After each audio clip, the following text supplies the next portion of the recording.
Hello, everyone. Hello. It's been a while, hasn't it? Hello, skeletons. Hello, the skeleton. Hello, third skeleton. Oh, and the fourth skeleton over there. Hello, everyone. It's been far too long. I wanted to be more animated with the introduction. Though, it's been far too long. Maybe I should show third person. It's been far too long. You know that? Very, very far. So, we have some stories to read and some news. I'm currently trying my best to figure out how to, well, get the recording videos to be able to do such a thing. Trying my best to figure that part out. But what I can confirm is that one day, hopefully relatively soon, I hope, hopefully, we I will be able to record videos ahead of time. As we talked about, as I mentioned in the previous stream, that I have been in the talks with the r/short stories. And I've been confirmed I can't make a post asking for them, asking and like trying to expand my things. So I have to go out of my way to manually ask individual authors, and trying to find authors who have enough stories for me to read for a while without having to look for more. Because I would admit I'm like a little wee bit lazy.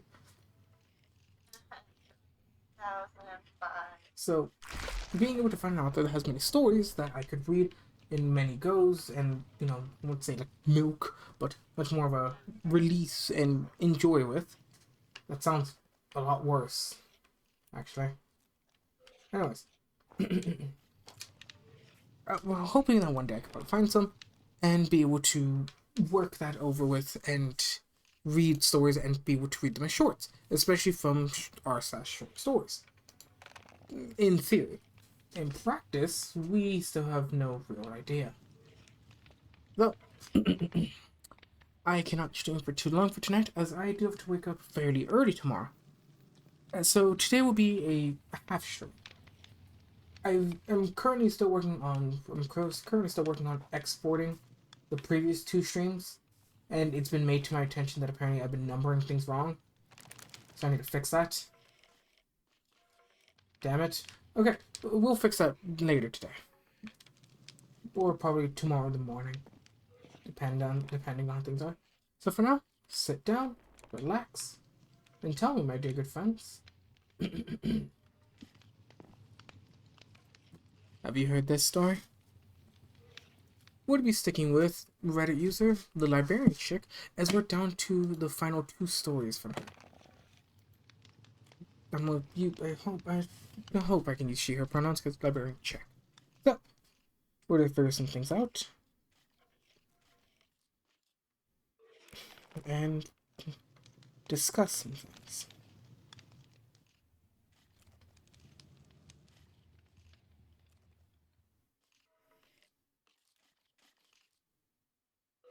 Hmm.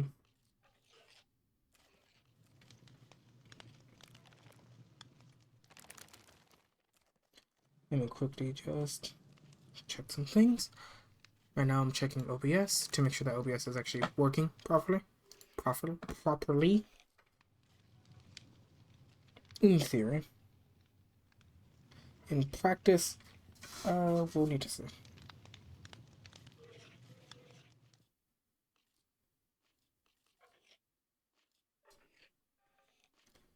Okay. Now then. uh,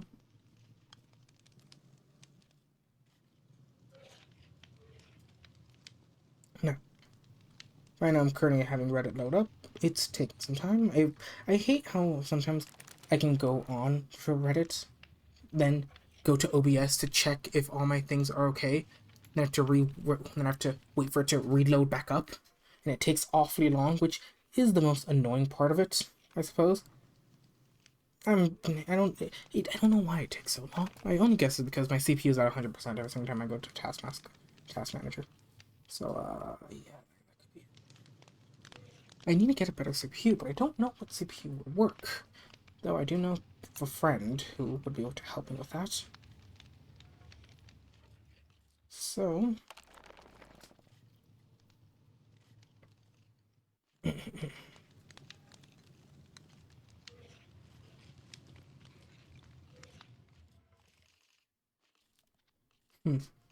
Yeah, here we go.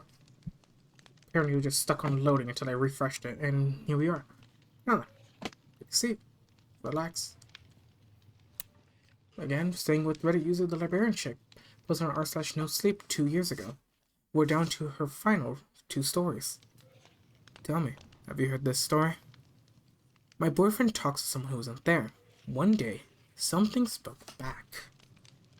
When I first noticed that my boyfriend was talking to himself, I didn't think much of it. Even I do at sometimes. I think most people do. He would do it so quietly that I can't even say for how long it had been going on. Maybe he had always done it. His lips moved rapidly, and his voice was barely a whisper, so for a while I thought he might be humming.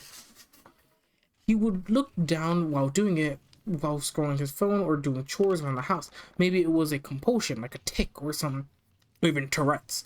And I was trying to think of the kindest way to bring it up without seeming like I was judging him. It all came to a head on Saturday. I was in the living room, mindlessly scrolling on my phone while David was in the kitchen making us some food. Suddenly, he went into the room and stopped at my feet and with a wild look at his eyes. "Stop it!" He did not scream, but his voice was raised. He was disciplining an unruly child. I dropped my phone on my face. I wasn't expecting him to bark a command at me like that. What am I not? But I'm not doing anything. I snapped back. I had no idea why he was repriming me for being on my phone, but his eyes weren't directed at me. He was looking directly behind me at something over my shoulder. I glanced back, but nothing was there. I kept looking between my boyfriend and the empty space behind me, trying to make sense of what was happening. He blinked rapidly, looked down on me as he seemed agitated. I'm sorry. He shook his head and rubbed his temple. I thought I saw something behind you. His answer was slow, still shaking his head. I sat up and snapped at him.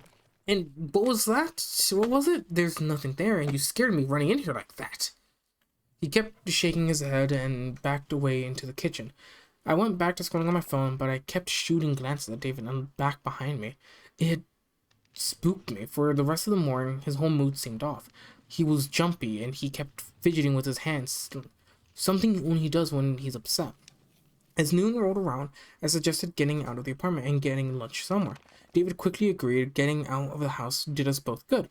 It seemed to calm him down, and I was getting cabin fever, being stuck inside for so long. Walking back to the apartment, we were holding hands, and I was leaning into him. "So, are you okay? You seemed so jumpy this morning. Do you think you saw a shadow or something?" I asked, trying to keep everything light. He looked at me cautiously, as if he was weighing what he was going to say. "I think you're right. I think I saw a shadow or something, or maybe I was still dreaming." He smiled, but the smile did not reach his eyes. I decided to drop it. Honestly, I thought he was embarrassed. He had gotten scared over nothing and was worried about my reaction. The night I woke up to a sound of David talking. He was whispering, but the gentle drone of his voice had woken me up. I lay there listening. I had no intention of getting up and saying anything to him while I was still half awake. Once he stopped mumbling to himself, I would go back to sleep. During the day, I could never make out what he was saying, but tonight I could hear him clearly, even though it was just above a whisper. "I'm not going to do that to her, and you're not allowed to touch her either. You promised me. You promised me that this time would be different." His whispers were harsh and insistent. I almost said something at this point. I thought he might not even be awake. Maybe he was talking in his sleep. That's when I heard a voice answering him. It was distinct and separate.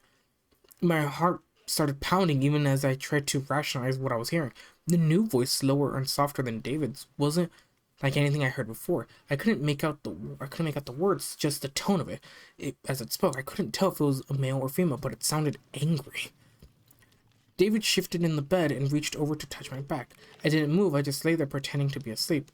"You're wrong. She's still sleeping. She can't hear anything we're saying." David rasped at the voice.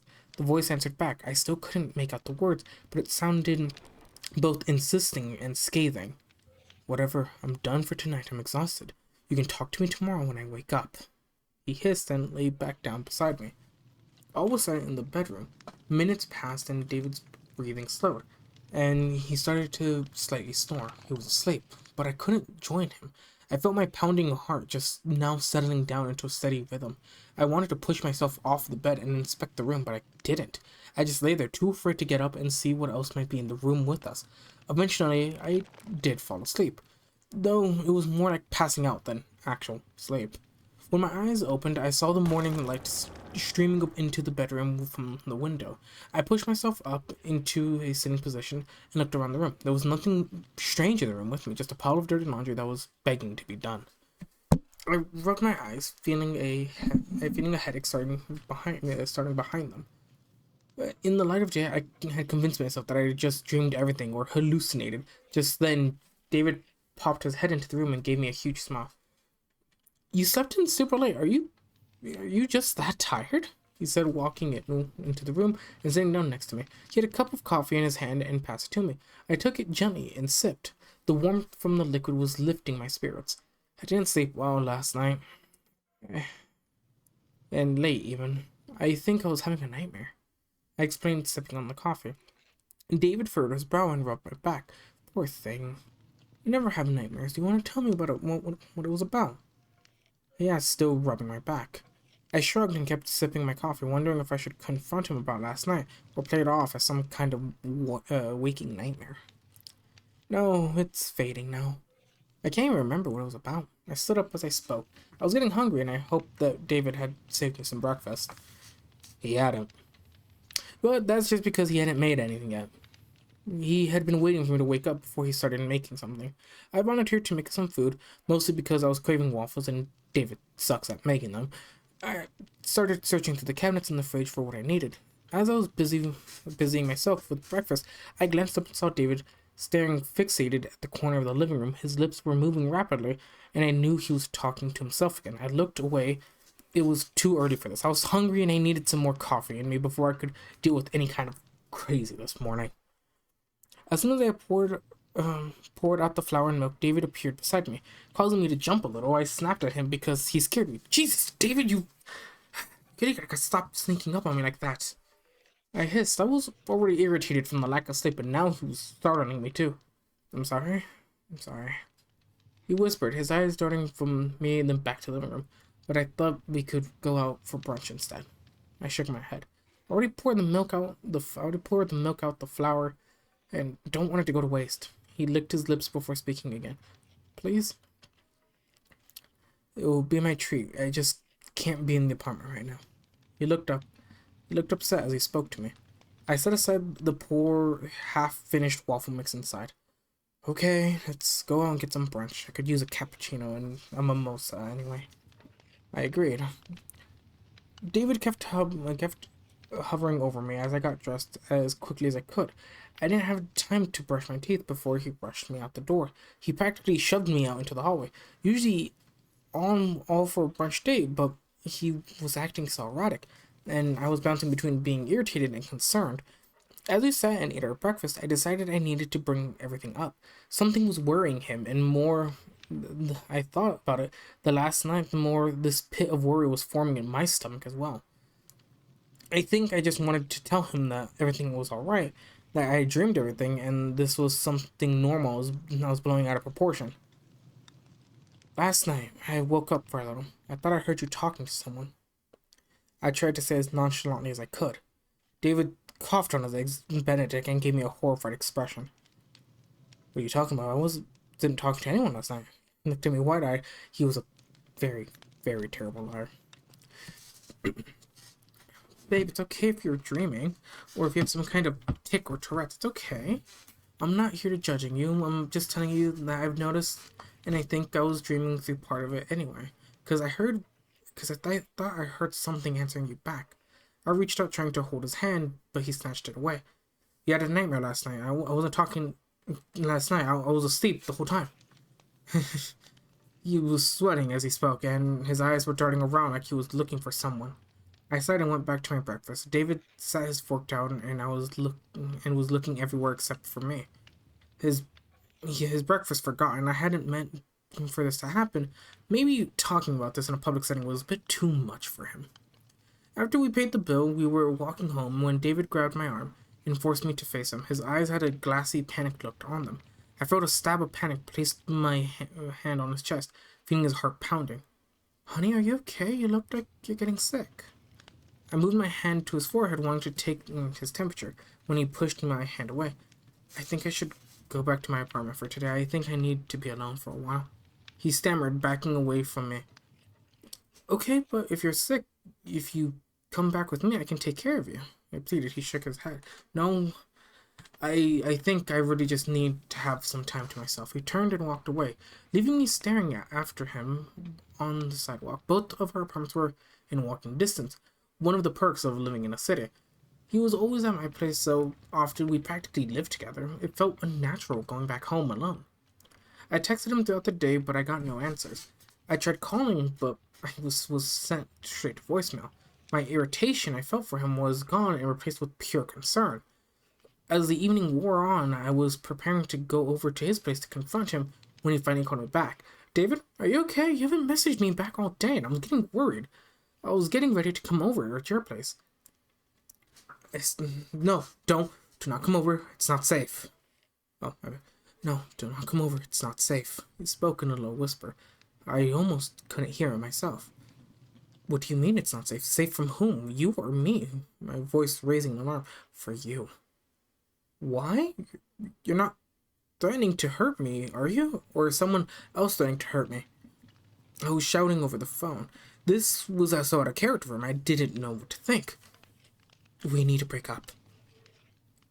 Oh, shit. Oh, shit. That's okay. We need to break up. He hissed back at me. You need to stay away from me. You need to stay safe. He sounded like he was crying, and with that the call ended. I stared at my phone in disbelief. I know he did not just break up with me over the phone. I called back then again and again, straight to voicemail. Text messages and messages on WhatsApp, but got no reply. I spent the rest of the evening crying it and only fell asleep after I took a sleeping pill just because I knew I needed the rest. Every message I sent to David was ignored. After a few days, I stopped trying. I had gotten the message loud and clear, and I wasn't going to throw myself at someone who wanted to push me away. After a few more days had passed, I started gathering up all my things he had left in my apartment in a box to leave at his place. I cried while doing it. Breaking up was always hard, but I thought about our relationship was going well. Dropping off the box was harder than I expected. I sent him a text letting him know that his stuff was outside his door. At this point, I was certain I was blocked, but in case I wasn't, I wanted to give him a heads up. I lingered outside his door for several minutes. Part of me wanted to knock to see if he was home. Finally, I just turned and walked away. If he wanted to talk to me, I knew he knew where I lived, and he had my number. Come to think of it, I still needed to get to my apartment key back from him. That night, I was laying on my couch, half watching a movie, and I scrolled through my phone. I was deleting all the pictures of me and David. Hello there, Amber. A soft voice purred somewhere behind me. I gasped and I left off the couch. Clutching my phone to my chest, it sounded like someone was right beside my ear, but there was nothing. My eyes darting to the TV screen. Maybe I heard it from somewhere, but no one in the movie I was watching was named Amber. My heart was pounding as I tried to rationalize what I heard. Immediately I thought of David, and his weird tick, and the voice I heard from that night. I ended up staying awake most of the night. I was scared. I didn't want to be. What I was feeling was irrational, but that didn't mean it wasn't happening. I got up to leave the apartment, but I ended up just sitting back down again. Where was I gonna go? It was in the middle of the night, and besides a few all-night dinners, everything was closed. I didn't relish the thought of sitting in an uncomfortable bar stool, sipping coffee, waiting till morning. Staying home seemed like the best option. I even thought about messaging David, but I stopped myself. He wasn't going to answer me anyways. I stayed on the couch till the first rays of light started to peek through the blinds. I smiled. The sunshine calmed my nerves, and I felt myself finally relaxing and drifting off to an exhausted sleep so I could close my eyes and crawl into the warmth of the sofa. I felt a hand gently press onto my back, the hint of claws digging through the fabric of my shirt. Don't go to sleep yet, Amber. We have so much to talk about. Fascinating. She's been cursed with whatever David had.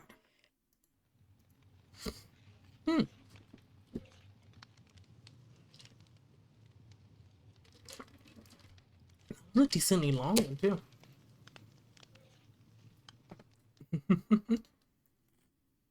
Ah, very well. Time for the last one. It's... Where is it? I can't... The thing that sucks, I can't upvote any of the Librarian Chick's stories, so I don't know which ones I've already read. So I kind of like to skim through some of them.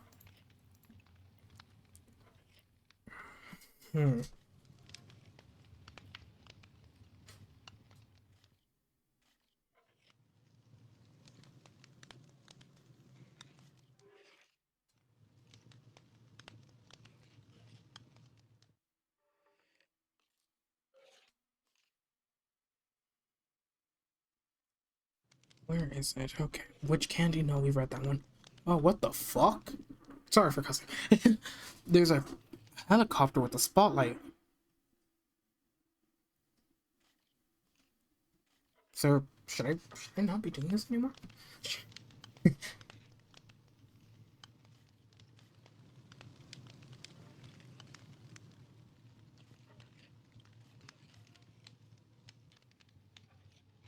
Hmm.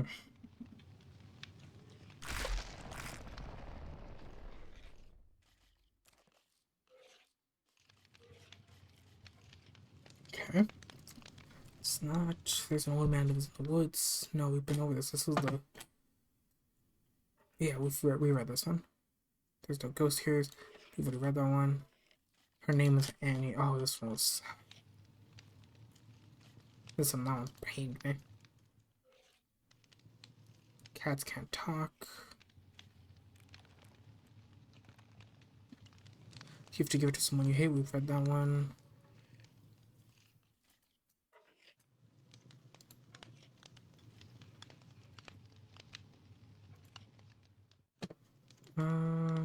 Oh, here we are. Code Adam. There we are. Sit back, relax, again by Reddit user the Librarian Chick. Reddit user the Librarian Chick.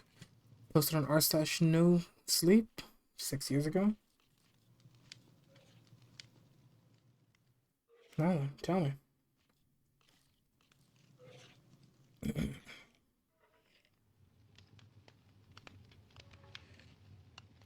Have you heard this story?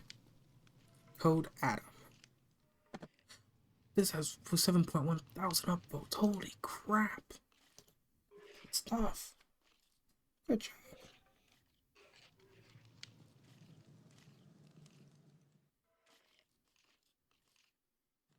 Okay. Code Adam. The voice is cracked in a mock enthusiasm over the intercom. Forcibly sweet, so not to raise alarm amongst the shopping customers. Even so, we could all hear the annoyance in the voice, as the familiar code forced us to stop what we're doing and look for a misplaced child. The annoyance? What the okay. We were already had 3 today, and it was barely noon. Code Adam was the code word we used to alert us of a missing child. Often they were hiding in clothing racks, waiting for their mom to find them, or sometimes we'd find them in the bakery aisle, happily munching on a box of sweets they'd open and their parents would refuse to pay for. God. I rolled my eyes and mentally groaned. Honestly, how hard was it to keep track of a whole person? I know that kids are small and sometimes slippery, but they don't vanish into thin air. My coworker Michael walked up next to me and gave me a look that probably mirrored my own. He's a 5-year-old boy wearing jeans and a red hoodie, blonde hair and green eyes, white sneakers, Caucasian, and his name is Hunter, Michael repeated to me with a sigh. We began walking the aisles as we did all numerous coworkers.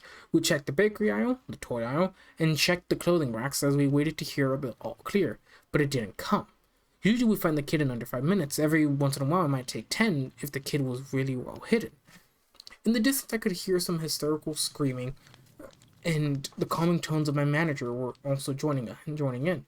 That would have to be the mother of Hunter yelling at my boss about why it's taking so long to find her precious son. Another 5 minutes passed, and I was getting annoyed. The kid was either well hidden, or he might have even waltzed out of the front door in search for whatever had distracted his little goldfish brain. Do you think he got snatched? We should have found by now, Michael asked, moving aside some stacks of some paper towels. And at this point, we were checking behind everything in case the kid had gotten himself trapped in some tiny spaces. I don't know. I hope not. I'm sure they'll call the police, and there are security cameras everywhere. I said, trying to sound reassuring. More than anything, I was getting more annoyed. This was keeping all of us from getting our jobs done, and I refused to stay here later than I had to.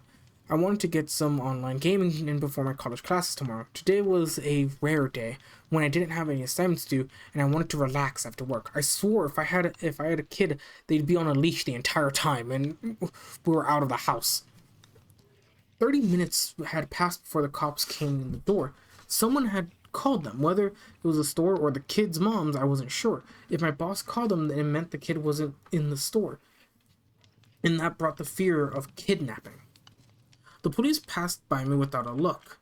I got a glimpse of Hunter's mother. She was a pretty soccer mom type, but her face was twisted in hysteria, and tears had been running down her face, smearing her mascara. In her arms was a cherubic babied girl who, luckily, was not crying, but seemed shell-shocked by either her mother's sobs or the situation. One of our supervisors found me and told me to go back to my regular stock shelving duties. Her name was Ashley, and she was actually a pretty nice person and one of my favorite supervisors. There were tears in her eyes, and I knew she was probably worried about the boy. She was 7 months pregnant with her first child, so this was probably the worst nightmare made reality. Have the cops found anything yet? I inquired. She shook her head. They're reviewing the tapes now, but I don't think they found anything. It's gonna be okay, Ashley. Maybe the kid just ran out the door and went to the park. The tapes will show what happened to him. I stammered, trying to reassure her. I was never good around crying women. Ashley smiled at me. Thanks, Roland. You're right. I'm sure it'll be okay. I went on with my day. I was still here for another 5 hours, and the atmosphere of the whole place was changed. Everyone had a rumor about what had happened to the kid, but the consciousness was that he'd almost definitely been kidnapped. 2 more hours passed by before the voice chimed in over the intercoms. Code Adam. This time the voice didn't carry any hint of annoyance, but rather of fear. Even I didn't care about it at this time. I already hoped that we would find some chubby toddler chomping on cinnamon rolls they'd stolen. It was better than the alternative. Michael found me again and gave me the child's description. This time it's a girl, Asian with the pink polka dot dress, black shoes, and her hair is in a ponytail. Her name is Daisy. He whispered to me as he looked alarmed. We all dropped what we were doing and we searched the store top to bottom. We didn't find her in the first 5 minutes or even the first hour. The police were called once again. We heard the sounds of hysterical parents screaming for their child. When my shift was over, I practically ran to my car. The store was becoming too oppressive, and we all walked around with the rising sense of alarm. Having one child kidnapped was terrible, but having 2 in one day, that was some kind of sadistic pattern. When I got home, my mom asked me about what had happened at work. Apparently, word had spread, and even some news crews had approached outside the store talking about the 2 children who had vanished. It was surreal seeing my store on the news. Even more so, seeing my manager on live TV talking about how they were working with authorities. I didn't work the next day because of classes, and I was grateful for that. I've never been so happy to study over cybersecurity. Michael messaged me around noon, and I opened it hoping there'd be some good news, or at least a funny meme. I was hoping that he'd tell me that they found the 2 kids. 2 more were taken today. Twin boys. No one saw anything. That's all the message said. My blood froze. I didn't bother replying. The next day I worked, and it was like walking into a war zone. Absolutely everyone was on the edge. If there were kids in the store, their parents had them in the cart or had a death grip on their hands. My job was harder that day because every second customer came up asking if I knew anything about their disappearance, anything at all. Why was I keeping information from them? My customer service smile was pasted on my face all day, so I answered questions with increasingly angry people. Suddenly, over the intercom, the voice spoke again. Code Adam. We didn't find that kid either. It was another little girl. She was turning 8 this weekend, and she and her mother were at the store picking up a birthday cake. Her picture was on the news that night, and I was morbidly fascinated by it. She was such a cute little girl. I don't feel comfortable reading that.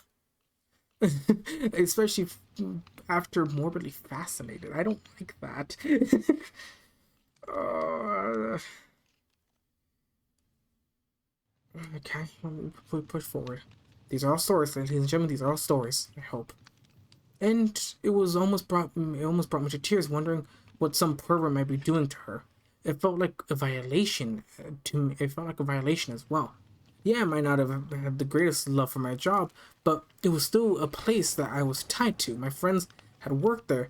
I knew almost every inch of the store, and the thought of some predator coming into that space and taking an innocent kid was terrifying to me. Okay, good one. I guess one. It's just, it's terrifying. The idea of it. It's morbid. My parents asked me to quit, but I couldn't. I needed to have a job to pay for gas and other bills. At least I couldn't quit until I had a new job lined up. Michael told me that Ashley had quit the store. I couldn't blame her. With all the missing kids and her being pregnant, she had more reasons to worry.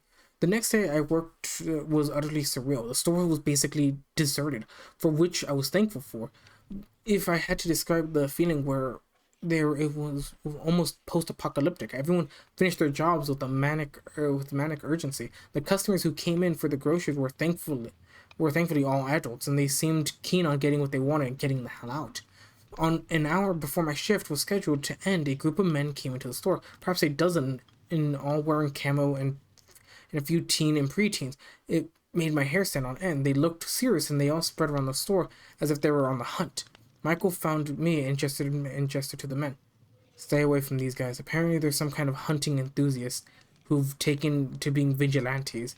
Some of them are carrying guns under their jackets. The manager already called the cops. He whispered to me. My blood began pounding. Conceal and carrying firearms were forbidden in the store. The last thing we needed was some trigger-happy yokel pulling his gun on a customer thinking he was a pedophile. In the distance, I suddenly heard some shouting. My blood ran cold, thinking that someone had pulled out the gun, but then I heard the intercom come to life. Code Adam. One of the sons of the men who had come in hoping to play hero had gone missing. The father hadn't been worried about the boy, as he was 12 and strong for his age. According to his dad, his son had a Bowie knife and stashed it in his boot in case anyone tried to grab him. The next day, the store was closed. They'd never done anything like that before, but all breathed a sigh of relief. I didn't worry about missing out on some money. No kids could get taken away if there was no place to take them from. It stayed closed for a week as investigations were carried out. Lots of people were interviewed, but luckily I wasn't. I'm not sure what I would have said anyways. I only learned about this secondhand, but the tapes that would normally show every square inch of the store had never showed what had happened to the kids. In every tape, each kid seemed to disappear inexplicably into thin air. It was like it was blamed on a weird glitch, though I'm not sure if anyone believed that. Conspiracy theories went crazy, and a lot of the higher up managers were threatened. People blamed human trafficking, alien abductions, or even portals to other dimensions. Someone tried to burn the store down, but they didn't succeed. They never caught who did it. After that, the corporation types decided that closing the store down permanently was the best course of action. I stayed there during the last days and watched the store go down, like some kind of dying animal. And there was one last Code Adam. A 10-year-old had come to the store to buy cheap clothes with her parents during the liquidation sale and had not been found. I suppose that the fact the store was packing with bargain hunters and had lured her parents into thinking that she was safe. After that day, they closed the store and shipped the inventory off to be sold elsewhere. I never set foot into the place again, not that I wanted to. I think the parents and the kids who went missing sued the store, but I'm not sure what became of that. It's a few years later now, and I thankfully moved away. I have a good job, far removed from retail or any big box store. When I visit my parents, I have to drive by that little dilapidated building. It's covered in graffiti, and from the looks of it, someone tried to burn it down again. And that place has become a source of legend to local kids who live there. Apparently, if you walk up to the walls and press your ear to the decaying cinder block, you can still hear you can hear children screaming. That is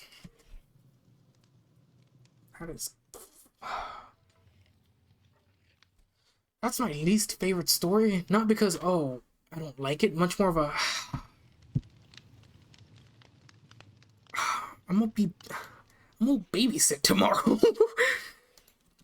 Like I don't like the idea of that. I'm babysitting tomorrow.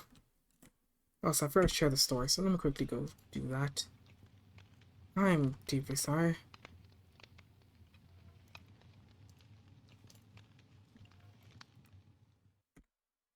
There we go. I don't like the idea of that.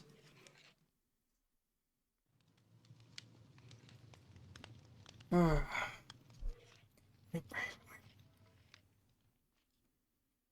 I despise it so much because I'm quite sip of water.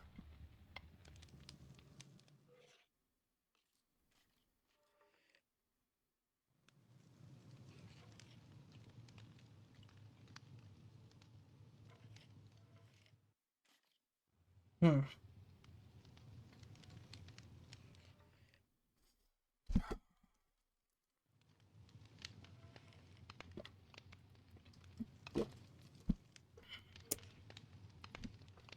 Oh, I hate the idea of that. Oh my god. Oh, I did. Hold on, I need to go quickly.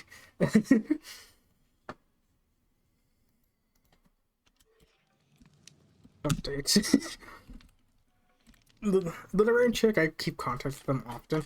I always message them about stories, and they know my least favorite one. We've talked quite a bit. For instance, I'll take very good care of her as my least favorite story because it's filled with hatred. I have nothing but hate for that story. Not because it's a bad story, no, because it it does such a good job at telling the story. I just hate it. I hate how good it is, if that makes sense. The concept of it is what I despise.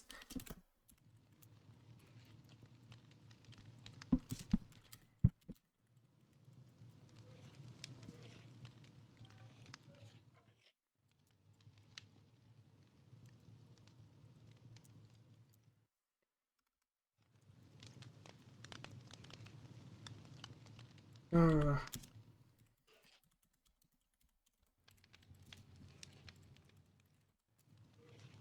God.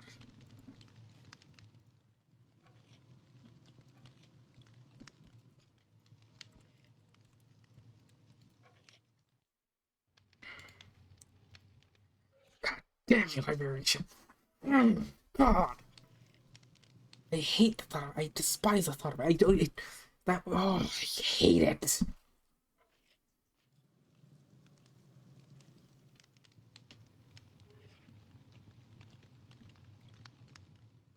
Oh.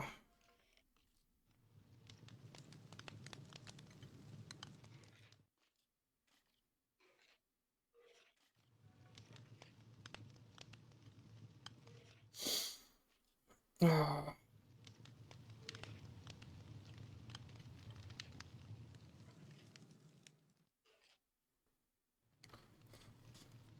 Okay. I'm like trying my best to, like, not think about it too much because I'm not thinking about if I'm like if I take my family member in, because usually I'm in whenever I babysit her, we're always like having a grand good time and having fun, and I'm overthinking things.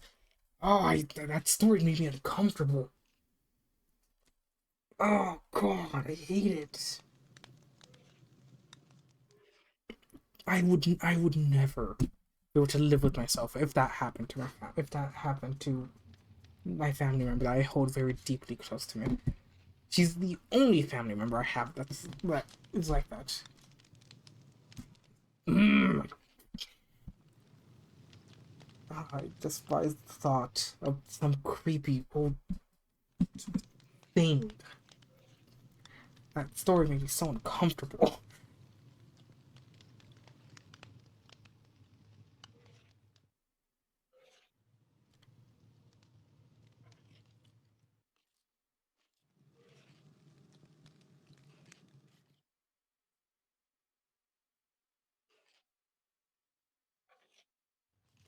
Calm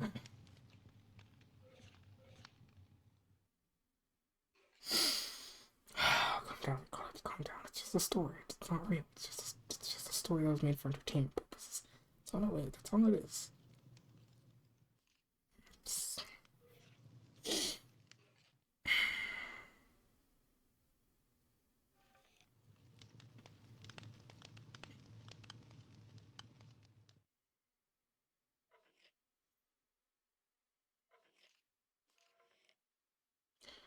I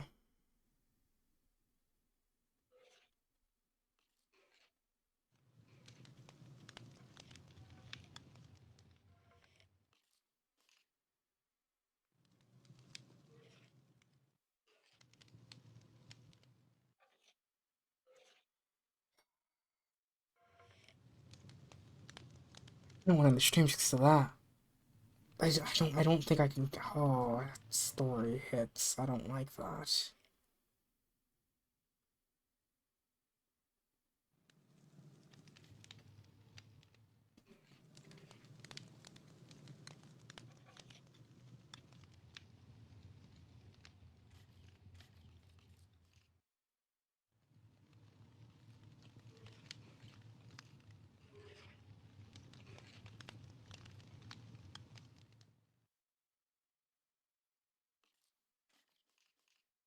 I don't.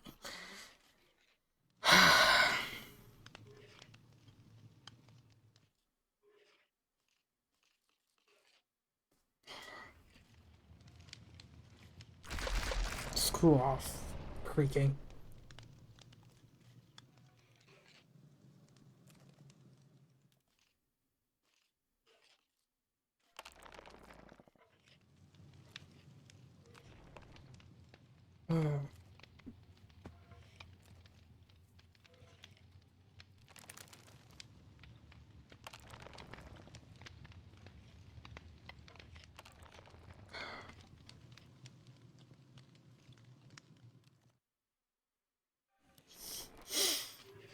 I, I shouldn't be this worked up over a story. I shouldn't be. It's a story. It's not. It's meant to tell a story. It's not meant to be real. It's not meant to. But that the thought of that one, it keeps gnawing at me.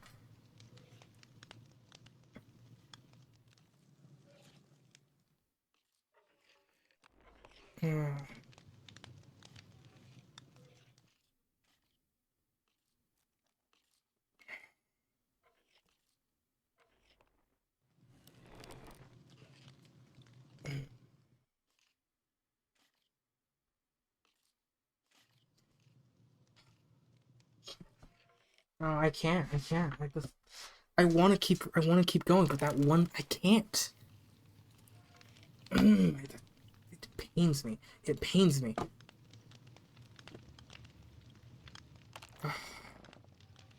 Oh, great! I just got a kink. I just got a notification for because he joined a session of sleep. I babysat for $500 cash. I'll never do it again. I don't.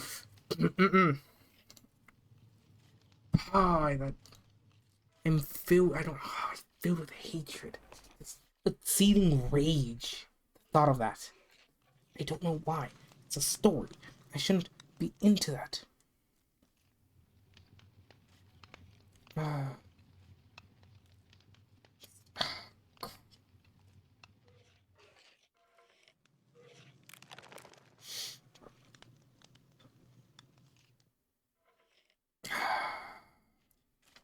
I want to read another story. I know that'll probably get my mind off of things, but I can't. I'm sorry. I feel like I can't. I'm sorry. I'm so sorry. I care too I care too deeply, and I'm overthinking it because it's like I know IRL and in my own self. I'm not that aware because I don't want to be like the overprotective, constantly on their back type of person. I don't want to be that person. I don't want to. That's not my kid too. It's my niece. So But it's pain. It's pain. Liberian chick. Respectfully, screw you. Ah, I love their stories, but man, I hate the endings like that where there's like no. He's like, you don't get the satisfaction. You don't get the good ending. The good ending doesn't exist. And I've had this issue with their other stories of the other story that I do deeply like of theirs, which is I'll take good care of them, which is it's my my least favorite but favorite story about them, because it's like, oh, that is an actual horror thing. I can see that happening in real life. I could see that. That's something that could happen. And that's probably has happened. The thought of that one being real and is real. I know they didn't mean it to be real, but the thought of that story being an actual possibility is the thing that I hate about it the most. Same with this one. But the ending part, I was like, oh, you can hear the children screaming. That part, I was like, yeah, no, I probably know it's not real. But the fact that this could be real, that there probably was a location at one point in time that had so many disappearances, is the part that is real. And what's stopping any location from just becoming like that? Doesn't happen.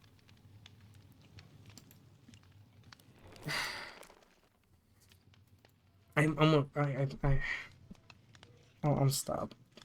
I'm gonna try to see if I can sleep it off. I'm sorry. As much as I like to keep reading, the thought of something like that happening, it's like giving me a form of a paranoia, I guess. I don't know how to describe it. I really don't.